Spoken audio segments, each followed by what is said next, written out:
Aš labai noriu ir galiu būti tavo kaimynas. Aš labai noriu ir galiu būti tavo kaimynas. Sako Klaipėdos rajone gyvenantys Džeraldas ir Deimantė. Džeraldas šiuo metu gyvena su tėvais, bet turi svajonę pradėti savarankišką gyvenimą. Apie tai svajoja ir daugiau žmonių turinčių vienokią ar kitokią negalią. Todėl iki 2029 metų pabaigos Klaipėdos rajone bus pastatyti 3 grupinio gyvenimo namai. Juose apsigyvensiantys žmonės gaus visą parą teikiamą specialistų priežiūrą, tačiau kartu bus skatinami gyventi kuo savarankiškiau. Mokysis kasdienybės įgūdžių, priimti sprendimus ir kurti savo gyvenimą bendruomenėje. Vieni namai atsiras Kvietiniuose, antri bus pastatyti Gargžduose, o treti duris atvers Plikiuose. Tai kaimynystė, kurią suprasti lengviau, kai pamatai iš arti. Tad užsukime į Mažeikiuose veikiančius 2 grupinio gyvenimo namus. Pirmieji čia atidaryti dar 1992 metais, parsivežus Vokietijoje taikomą modelį. Viešosios įstaigos Vilties erdvė istorija prasidėjo, kai įstaigos buvusiai direktoriai, pirmtakiai Stasei Redickienei gimė sūnus, turintis intelekto sutrikimą. Turint dienos užimtumą, pasimatė kita problema, jog tėveliai, globėjai išeina anapilin, vaikas užauga, kas tada, kas toliau. Tai vat tas, kas toliau ir buvo sekantis žingsnis grupinio gyvenimo namai. Šiuo metu čia gyvena 20 žmonių.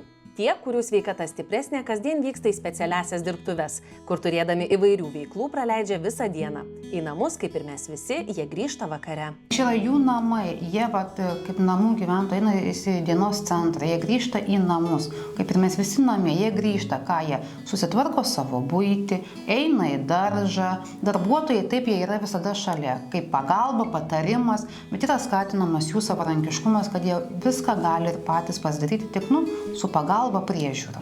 Pasak įstaigos direktorės, dirbant su žmonėmis su negale ypač svarbus individualus dėmesys, kurį visą parą užtikrina specialistų komanda.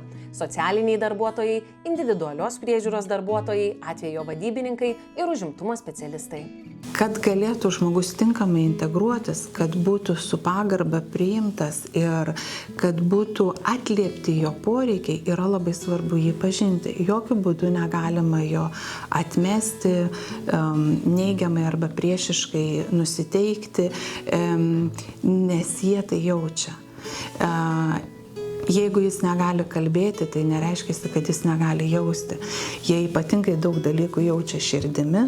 Kasdien su gyventojais, kuriuos vadina savo šeimos nariais, bendraujančios socialinės darbuotojos Giedrė ir Raimonda sako, tai itin empatiški, nuoširdūs žmonės, kuriems svarbu ne tik gauti pagalbą, bet ir patiems būti naudingiems, kurti ryšį su aplinkiniais ir jaustis visą vertę bendruomenės dalimi. Su kaimynais vyksta mainai. Kaimynam paduodam popierinę dėžę, kaimynas cukiniją paduoda, kad blynus išsikepti. Tai tokie paprasčiausi mainai, buitiški mainai labai vienija tą mūsų bendruomenę. Jeigu jie gali kaimynui nukasti sniego takelį, tarkim, senjoriai, kuri turbūt jau nebegali pati to atlikti, tai jie tikrai tą padarys neprašomi ir be jokio atlygio. Labai svarbu, kad gyventojai jaučiasi visaverčiais bendruomenės nariais. Tarp jų yra studijuojančių, studijas baigusių, net ir dirbančių žmonių.